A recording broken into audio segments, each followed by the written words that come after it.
DM कार्यालय पहुंचे पीड़ित ने वर्तमान एमएलसी पर उसकी भूमि पर अवैध कब्जा करने का लगाया आरोप। आजमगढ़ जनपद के तरवा थाना क्षेत्र के अंतर्गत बिशुनपुर मटिया गांव निवासी राममिलन चंद्रमा पुत्र श्रीपत ने मंगलवार को डीएम कार्यालय पर पहुंचकर न्याय की गुहार लगाई। पीड़ित का कहना है कि बिशुनपुर मटिया गांव निवासी वर्तमान में समाजवादी पार्टी से एमएलसी लाल बिहारी यादव पुत्र मीता यादव उसकी भूमि पर अवैध कब्जा कर रहे हैं। इस संबंध में पीड़ित ने जिलाधिकारी आजमगढ़ को प्रार्थना पत्र देकर न्याय की गुहार लगाई है। आइए सुनाते हैं पीड़ित ने बातचीत के दौरान क्या कुछ कहा। भैया क्या नाम आपका है? मेरा नाम है राममिलन चंद्रमा यादव। कहाँ के निवासी आप हैं? हम निवासी हैं ग्राम बिशुनपुर मटिया, पोस्ट कमरिया, थाना तरवा, तहसील मेहनगर, जिला आजमगढ़। क्या मामला था? आप डीएम साहब को आए? हम डीएम साहब के पास इसलिए आए थे कि हमारे यहाँ पे एक हमारे गांव के ही अभी जीते हुए समाजवादी पार्टी के एमएलसी हैं लाल बिहारी यादव।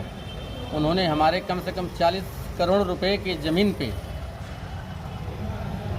अवैध तरीके से एकदम बिल्कुल अपने पावर का इस्तेमाल करके ज़बरदस्ती कब्जा कर रहे हैं। और उसमें कई कंप्लेन देने के बाद में, कोर्ट से न्यायालय से स्टे ऑर्डर भी देने के बाद में, न्यायालय से परवाना भी भिजवाने के बाद में वो खुलेआम धमकी दे रहे हैं कि हम अदालत माने कुछ भी नहीं जानते हैं और हम अदालत कभी नहीं जाएंगे ज़िंदगी में, वो तुम्हारा मैटर है, उसको तुम समझो। जबकि हमारा उनका मसला ये है कि जो हमारा सड़क का जो ज़मीन है और ज़मीन के जस्ट बाजू में 489 नंबर आता है और 489 नंबर का जो मेन हाशिया है रोड की तरफ का, मौके पे सरकारी सरहद के हिसाब से 9 लट्ठा है, लेकिन वो वहाँ पे ज़बरदस्ती 16.5 लट्ठा कब्जा कर रहे हैं, बना रहे हैं।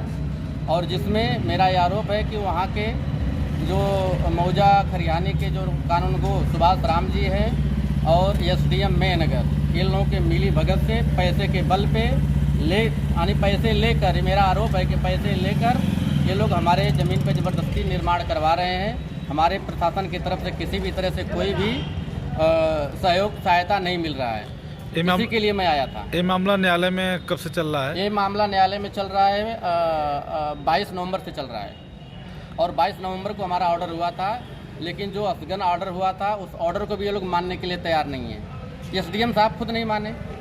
आपने एप्लीकेशन कहाँ दिया? मैंने एप्लीकेशन एसएचओ तरमा को भी दिया हूँ, एसडीएम साहब को भी दिया हूँ, डीएम साहब को भी दिया हूँ। ये डीएम साहब को मेरा तीसरा एप्लीकेशन है और जिस पर स्टे ऑर्डर भी है। और वो स्टे ऑर्डर का कॉपी एक बार मैंने डीएम साहब को भी बताया था, लेकिन डीएम साहब ने बोला कि इस स्टे ऑर्डर में कोर्ट ने हमको कोई कार्रवाई करने के लिए नहीं बोला है, तो हम नहीं कर सकते, आप न्यायालय दीवानी से जाइए। स्टे के बावजूद भी कार्य हो रहा है? बिल्कुल, एक दिन में कम से कम 50 लोगों को लगाकर काम चालू किया गया है। आज एडीएम साहब से मिले तो उन्होंने क्या कहा? आज मैंने आया था, आज मैं जब एडीएम साहब जी से मिला तो एडीएम साहब जी हमारी पूरी बातों को बहुत गंभीरता से लिए और उसको सारी बातें हमारे सुनने के बाद में उन्होंने एक ऑर्डर किया और ऑर्डर करने के बाद में भी उन्होंने बोला कि अभी आपका जो है आप जाके सीधा एसडीएम मेहनगर से मुलाकात करिए और यहाँ से हम लेटर भेज रहे हैं और जाके उनको बोलिए कि तुरंत वो उस पर उचित कार्रवाई हो और वो काम को रोकना चाहिए जब तक स्टे ऑर्डर है। तो आप क्या चाहते हैं? ऐसा आश्वासन मैं यही चाहता हूँ कि जब तक अगर कोई निर्णय नहीं कोर्ट का होता है तब तक